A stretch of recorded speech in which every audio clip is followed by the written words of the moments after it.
안녕하세요. 아빠 붕어빵입니다. 오늘도 방송을 한번 준비해봤는데요. 오늘은 이민자를 받을 수 없는데 이민을 장려하는 나라. 근데 사실 캐나다에 사시는 분들은 이런 얘기를 하면 좀 싫어하시는 분들이 많더라고요. 이유는 잘 모르겠는데 아무튼 캐나다에 사시는 분들이라 혹은 이제 캐나다에 오려고 하시는 분들은 어느 정도 이제 캐나다의 경제 상황을 알고 오셔야 될 것 같아요. 왜냐하면 저도 그랬고 이제 많은 분들도 그렇겠지만 캐나다가 사실 이민자를 이렇게까지 받을 수 없다는 사실은 많은 분들이 인지하고 계세요. 그럼에도 이제 몇몇 나라를 제외하면 이민을 갈 수 있는 나라 중에 원하는 나라는 별로 없기 때문에 그런 것들을 굉장히 좀 캐나다에서 잘 이용하고 있지 않나. 그렇지만 아픈 현실은 있기 때문에 그런 내용들을 설명해 드리고자 합니다. 캐나다는 아시는 분은 아시겠지만 2013년 올해 6월 달에 4천만 명을 달성을 했어요. 그래도 한국에 비하면 굉장히 적은 인구라고 할 수 있죠. 제가 학교 다닐 때 배우기로는 약 한 1억 명 정도는 되어야 이제 내수 시장이 활성화돼서 자기 나라에서 이렇게 충분히 돌릴 수 있다고 배웠었는데 캐나다는 아직 그에 비하면 굉장히 적은 내수 시장을 갖고 있고 지리학적으로 봐서도 한국은 굉장히 좁잖아요. 그거에 비해 캐나다는 엄청난 규모의 땅을 갖고 있어도 못 쓰는 지형이 너무 많고 그에 비해 사는 사람들은 너무 떨어져 있어서 살기 때문에 경제적으로는 굉장히 효율적이지 못한 게 아닌가 생각을 하고 있어요. 어쨌든 캐나다는 전 세계 글로벌 추세잖아요. 현재 출산율은 어디든 낮은 상태로 가고 있고 캐나다도 마찬가지로 1.4를 기록하고 있기 때문에 인구는 감소하고 있는 추세다. 그렇지만 캐나다 자체적으로는 2100년까지 1억 명을 채울 생각으로 목표를 잡고 있어요. 그 말인즉슨 지금 작년 같은 경우에 제가 알기로는 한 50만 명 정도의 인구를 1년에 받았다고 얘기를 하더라고요. 그러면 50만 명 정도의 이민을 받았다고 하면 가족들 이런 거를 다 고려했을 때는 한 100만 명 정도를 받았다고 할 수가 있을 거예요. 그렇지만 이거보다도 더 빠른 속도, 수치로 계산해 보면 한 60만 명 정도의 연간 인원을 받는다고 하는 거니까 지금보다도 더 빠른 속도로 앞으로 이민을 추진한다고 얘기할 수가 있겠죠. 그렇지만 캐나다는 이렇게 빠른 속도로 이민자를 받아들일 준비가 되어 있지 않다.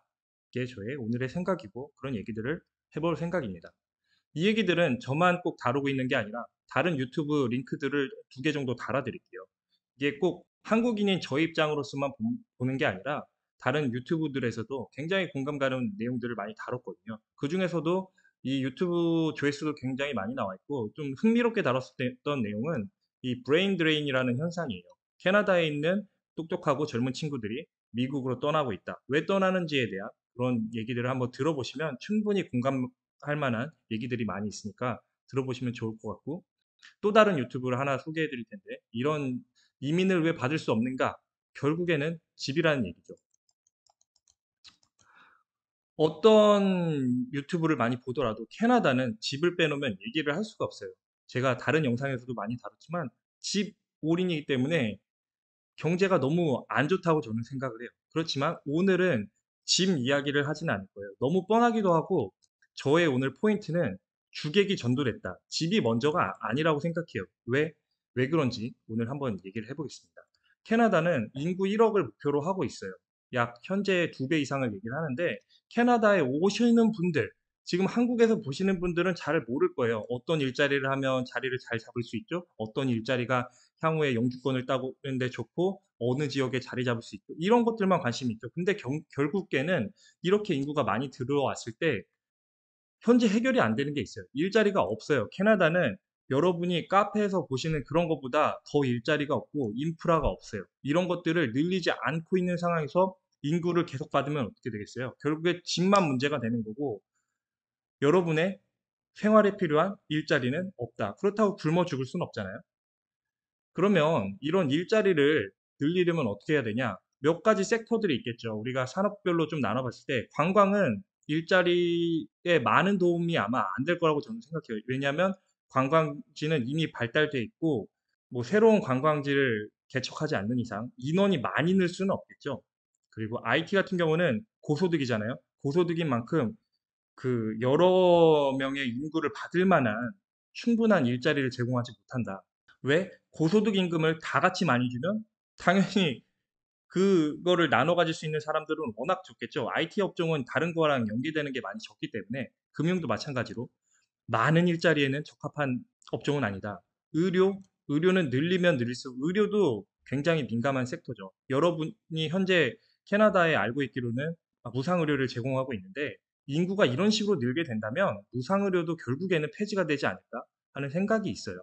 의료도 인구를 늘리기엔 적합한 분야는 아니죠. 늘려야 하는 부분이죠. 그렇다면 일자리를 늘리고 인프라를 제공하려면 결국엔 건설업 제조업 등을 활성화를 시켜야 돼요. 그러면 왜 캐나다가 이렇게 건설업, 제조업 등을 활성화시킬 수 없는지에 대해서 먼저 살펴봐야 될 것 같아요. 제조업이 왜 일자리에 좋냐는 이거는 논란거리가 아니에요. 왜냐하면 미국도 어느 순간부터는 이제 블록화라고 하잖아요. 중국에 투자했던 기업들 다 들어와. 싼 나라에 투자했던 기업들 다 들어와. 왜? 미국에 대해 미국의 일자리를 늘리기 위해서. 제조업만큼 낮은 임금의 일자리부터 고임금의 일자리까지 이렇게 넓은 스펙트럼의 노동자들의 일자리를 제공해 줄 수 있는 산업이 있을까 싶어요. 그걸 미국은 알고 있죠. 결국엔 제조업을 기반하지 않으면 경제가 제대로 돌아갈 수 없어요. 그 농업도 마찬가지잖아요. 농업도 자기 나라의 농업이 어느 정도 갖춰져 있지 않을 땐 수입에 의존하면 너무 가격 변동이 심하기 때문에 농업도 어느 정도 챙겨가야 되는 거고 내가 쓰는 제품들은 항상 다 제조업에서 나오는데 우리나라에서 생산할 게 없으면 결국에는 외국 가격에 의존할 수밖에 없고 가격 변동이 너무 심하고 일자리도 만들어질 수 없기 때문에 결국에 제조업에 투자를 해야 된다는 거죠. 다른 기사들도 많잖아요. 미국에서 제조업에 투자를 하고 있기 때문에 한국의 대표적인 기업 삼성전자에서 20년간 250조를 투자하겠다. 텍사스에 반도체 공장 11곳을 신설을 하겠다. 그리고 미국에서 인플레이션 감소법을 시행한 1년 만에 1000억 달러에 대한 배터리 투자를 확보를 했던 엄청난 성과를 이루고 있죠. 미국은 이렇게 투자를 하고 있는데 캐나다는 왜 투자를 안 할까? 사실 이 부분은 제가 좀 틀린 정보가 있을 수도 있어요. 저는 이제 구글 서칭을 했기 때문에 구글에 따르면 일단 캐나다의 세율은 한 26.5%라고 해요. 그에 반해 미국에 있는 텍사스의 법인을 세운다면 21% 정도라고 해요.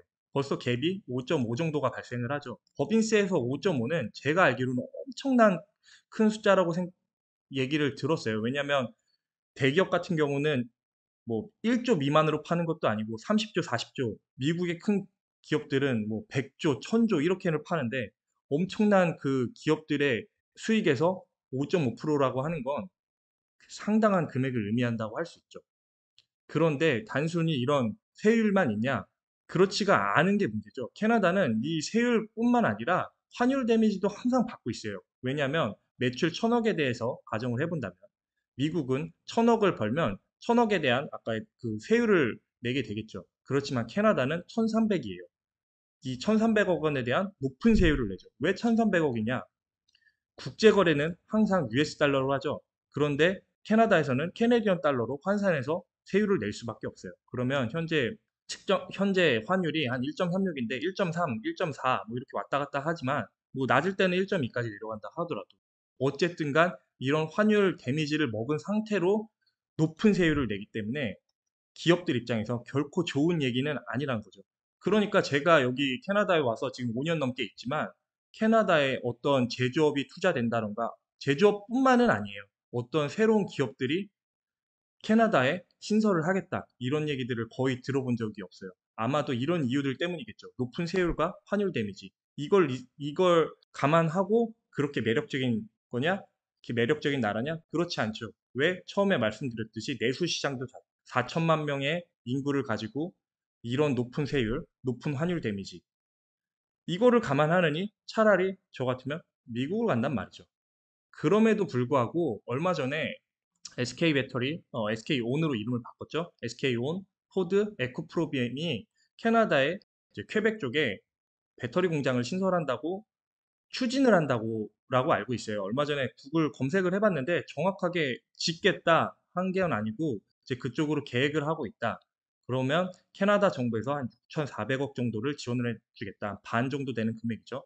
그 금액을 갖고 검토를 하고 있는 건지 정확하게 확정이 된 건지는 잘 모르겠어요. 어쨌든 간 퀘벡 지역에 이렇게 투자를 한다는 건 캐나다 전체로 봐서도 이게 이 프로젝트가 잘 된다면 향후 캐나다에 또 다른 프로젝트가 생기는 좋은 시발점이 되지 않을까 하는데 일단은 완성이 되고 있는 건 아니니까 좀 더 잘 지켜봐야겠죠. 어쨌든 좋은 기회임에는 분명하다. 이 지역이 어딘가 살펴봤는데 몬트리올에서 약 한 1시간 반 거리 정도 된다고 하더라고요. 거리가 154km니까 실제로 이 공장이 신설이 된다면 몬트리올에서 출퇴근은 사실상 조금 어려울 것 같고 뭐 몇 분은 하시겠지만 이 지역들에 대한 경제 활성화를 충분히 노려볼 수 있다. 이런 것들을 고려하고 항상 제조업들은 들어가는 거니까요. 그 집값 등 어떤 땅값이 싼 곳에 들어가서 낮은 임금으로 제조를 하고 그것으로 수익성을 내는 게 제조업이니까요. 충분히 매력적인 위치가 아닐까 생각은 듭니다. 물론 이제 퀘벡이라는 지역이 캐나다 전체로 봤을 때는 워낙에 그 다른 불어를 쓰기도 하고 다른 특성을 갖고 있기 때문에 어떤 효과를 어떤 또 좋은 점, 나쁜 점을 갖고 있을지는 이제 이 공장 신설에 대한 프로젝트가 잘 진행되고 나서야 알겠지만 어쨌든 좋은 프로젝트임에는 의심할 여지가 없다 생각합니다. 그런데 캐나다에는 문제점이 또 다른 게 있어요. 이런 제조업이 늘려면 결국에는 물류가 뒷받침돼줘야 하는 거죠. 물건을 수입해서 그 원자재를 가지고 제조를 해서 파는 게 제조업이잖아요. 그런데 캐나다는 이쪽 밴쿠버에 항구가 있고 또 이쪽 몬트리올에 항구가 있는데요. 이쪽을 이을 수 있는 도로가 하나밖에 없어요. 많아야 두 개일 텐데 정말로 물류가 너무 안 좋아요. 그에 반해 이 밑에 쪽에 있는 나라를 보면 온통 노랗죠. 이 노란 부분이 전부 다 고속도로니까 캐나다는 굉장히 좀 매력이 떨어지는 나라다. 이런 것들을 뒷받침해 주려면 결국에 이런 물류를 늘려야 되는데 굉장히 좀 열악한 현실이죠. 뭐 물류를 잇는 게 단순히 고속도로만은 아니에요. 기본적으로 물류는 배가 가장 싸고요. 그 다음이 기차고요. 그 다음이 차예요. 그러니까 고속도로는 큰 의미가 없을 수도 있죠. 뭐 비행기는 논외로 하더라도. 이 각 넘어갈 때마다 가격이 엄청 많이 차이 나는데 이게 보여드리는 그림은 현재 캐나다에 있는 기차길이거든요. 캐나다에는 아까 말씀드렸듯이 항구가 두 개 있어요. 왼쪽에는 밴쿠버, 오른쪽에는 몬트리올. 오른쪽에 할리팩스가 하나 더 있는데 여기는 서포트 개념이에요. 왜 몬트리올까지 배가 들어올 수 있기 때문에 웬만하면 할리팩스로 보내진 않거든요. 그러면 밴쿠버는 어느 쪽을 담당하냐? 아시아 쪽을 전담하게 돼 있어요. 그리고 몬트리올은 유럽이나 인도 쪽. 그런데 아시다시피 제조업에 들어가는 원자재들은 보통 다 아시아 국가에서 많이 들어오죠. 그러니까 캐나다에 있는 웬만한 물류들은 밴쿠버에서 전부 다 담당을 한다고 할 수 있어요. 그런데 보시면 아시겠지만 기찻길도 하나밖에 없어요. 이것 때문에 어떤 문제들이 생기냐? 밴쿠버에 있는 분들은 잘 모르세요. 한국에서 물건을 시키면 밴쿠버는 2주면 와요. 별로 딜레이 되는 거를 본 적이 없으실 거예요. 그런데 토론토에 사시는 분들, 혹은 몬트리올, 혹은 뭐 캘거리나 에드먼턴도 사실 해당은 되거든요. 토론토를 예를 들어볼게요. 토론토에서 물건을 시켰는데 한 달이 지나도 안 와요. 왜? 왜일까요? 물건을 시키면 배를 타고 컨테이너로 오거든요. 컨테이너가 밴쿠버에 내리면 기차를 타려고 대기를 해야 돼요. 이 대기가 밴쿠버에서 보통 2주에서 3주가 걸려요. 그러니까 물건은 이미 와 있는데 캐나다 내부에서 2, 3주가 벌써 잡아먹는 거죠. 그러면 토론토에 계신 분들은 뭐 한 달 반, 길면 한 두 달, 늦게 받으시는 분들은 가끔 더 늦게 받으실 수 있고 이게 해결이 안 된다는 거죠. 지금 현재 인구가 4천만인데 1억으로 되면 이게 얼마나 더 늘어날지 해결할 수가 없어요. 그러면 여러분들은 그런 얘기를 할 수 있을 거예요. 밴쿠버 포트를 더 어떻게 확장시키면 되지 않겠냐. 얼마 전에 밴쿠버에서 스트라이크 있었죠. 파업이 있었어요. 왜 파업을 했냐? 우리는 자동화를 하지 않겠다. 자동화를 받아들일 수 없다. 밴쿠버 항구는 특이하게 노조가 있다고 해요. 그래서 이 노조가 멈추면 이 물류를 아예 끊어버릴 수가 있더라고요. 그래서 얼마 전에 끊었던 게 한 2주 정도를 끊어가지고 캐나다 내부적으로는 굉장히 문제가 됐었는데 이 자동화를 거부한다는 건 캐나다에 있는 이 밴쿠버 항구가 더 이상 확장될 수 없다는 걸 의미하겠죠. 어느 정도는 좀 늘릴 수는 있겠지만 이 노조를 계속 밀려갈 수는 없으니까요. 그런데 이 사람들이 하는 거에 어폐가 있어요. 캐나다가 얼마 전에 두 번째로 안 좋은 최악의 효율을 보여주는 항구로 뽑혔어요. 그러니까 이 사람들이 이제 논지를 펼치려면 굉장히 좋은 효율을 보여주고 우리는 열심히 하고 있다. 많은 것을 해소하고 있다. 이런 것들을 보여줘야 되는데 안 좋은 효율성에서 자동화까지 거부를 하니까 향후에는 어떻게 갈지 모르는 거죠. 결국에 지금 인구에서도 해소할 수 없는 물량을 갖고 있는데 인구가 이런 식으로 늘게 된다면 물류는 점점 더 걷잡을 수 없이 복잡한 상황으로 흘러갈 수밖에 없겠죠. 그럼 어떤 분들은 또 그런 얘기를 할 수 있어요. 야, 나는 물건을 천천히 받을 거야. 왜 천천히 받으면 되잖아. 말은 되죠. 저도 받을 수 있어요. 저도 2달, 3달 기다려서 받을 수 있어요. 그런데 기업들은 그렇지 않죠. 기업들이 물류 기간이 2달에서 3달 늘어난다는 거는 재고 비용이 엄청나게 늘어난다고 생각하시면 돼요. 이 재고 비용을 중소기업이 감당할 수 있을까요? 중소기업이 예를 들어서 내가 한 달에 1억에서 2억 정도만 물건을 깔아두고 갔었는데 물류 기간이 늘면 2억에서 3억으로 깔아야 되는데 그 돈은 다 어디서 나요? 결국에 은행에서 빌리거나 현금 흐름이 없으면 물건을 더 받을 수가 없겠죠. 이런 피해는 대기업보다 중소기업이 더 크게 돼요. 그런데 꼭 중소기업만 타격이 있냐? 대기업도 타격이 있어요. 대기업은 정확하게 그 물건이 그 날짜에 들어와야 돼요. 이게 딜레이가 돼서 전문 용어로 이제 DT라고 하거든요. 공장이 스탑하는 걸. 공장이 멈추면 1시간만 멈춰도 금전적 손실이 엄청나기 때문에 아주 난리가 나요. 그래서 물류는 항상 제 시간 제때 와야 되는데 이런 복잡한 상황들을 다 고려하고서 기업들이 투자할 만한 가치가 있냐? 이거에 대해선 퀘스천 마크가 붙는 거죠. 물류가 제대로 흐르지 않으면 기업들은 투자를 하기 싫어하니까. 그러면 아까 다시 그곳으로 돌아가서 왜 SK 배터리, 포드 이런 것들이 이 좋지 않은 몬트리올 쪽에 있는 이 퀘벡에다 설치를 했냐? 저는 그런 생각을 해요. 항구 근처니까 여차하면 밴쿠버를 이용을 안 할 수도 있지 않겠냐 하는 생각이 들어요. 왜냐하면 밴쿠버 물류가 막히는 거는 누구나 다 생각을 하거든요. 그러면 밴쿠버 항구가 문제를 일으켰을 때 우리는 몬트리올 항구로 돌리겠다. 밴쿠버에서 2달, 3달 끌리느니 어차피 몬트리올 쪽으로 들어오면 돈이 조금 들더라도 2달에서 3달 정도 걸리면 오긴 오니까 그쪽으로 돌릴 방법이나 혹은 아까 보니까 포드도 투자한다고 했었죠. 포드를 통해서 미국에 있는 자재들을 받으려는 계획이 아닐까 생각을 합니다. 단순히 밴쿠버 항구만 이용해서 제조업을 늘리기에는 리스크가 너무 큰 거를 모르는 사람은 없을 거예요. 그러니까 이런 백업 플랜도 가지고 있지 않을까 하는 생각에서 이 항구와 가까운 몬트리올 근처에 있는 도시를 선정하지 않았나 그런 생각이 듭니다. 결과는 지켜봐야겠죠. 잘 됐으면 좋겠습니다. 결국에 캐나다가 인구를 늘리려면 일자리를 늘려야 돼요. 일자리가 현재 너무 없어요. 새로 오시는 분들은 잘 모를 거예요. 일자리가 정말 너무 없어요. 이런 일자리를 늘리려면 제조업에 투자를 결국 들어가야 돼요.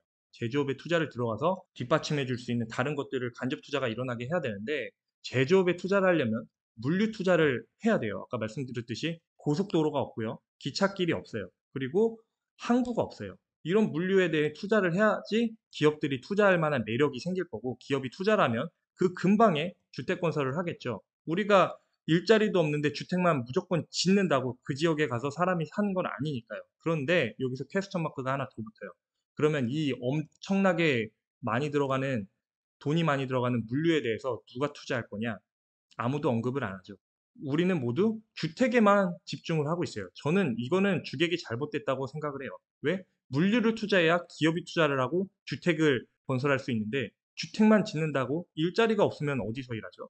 결국에 물류를 해결할 수 있는 인프라를 갖춰야 되는데 이거는 기업이 투자는 안 하겠죠. 언젠가는 세금을 내야 된다고 생각해요. 왜냐하면 토론토에도 이 온타리오에도 고속도로가 있어요. 기본적으로 고속도로는 캐나다에 있는 고속도로는 전부 다 무료거든요. 근데 유료 고속도로가 민간으로 지어진 게 있어요.